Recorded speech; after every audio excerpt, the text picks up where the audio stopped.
नमस्कार, माझे नाव निशिगंधा निलेश कदम. मी काय आली होती तर मला खूप कफ झालेला, पाठ वगैरे दमसारखा झालेला. मी प्रेग्नेंट आहे 7 महिन्याची.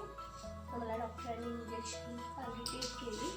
इंजेक्शन मला बरं वाटलं, ॲडमिट केलं, औषधं वगैरे दिलं. आता मी चांगली आहे. तिकडचे सिस्टर्स डॉक्टर्स खूप चांगले.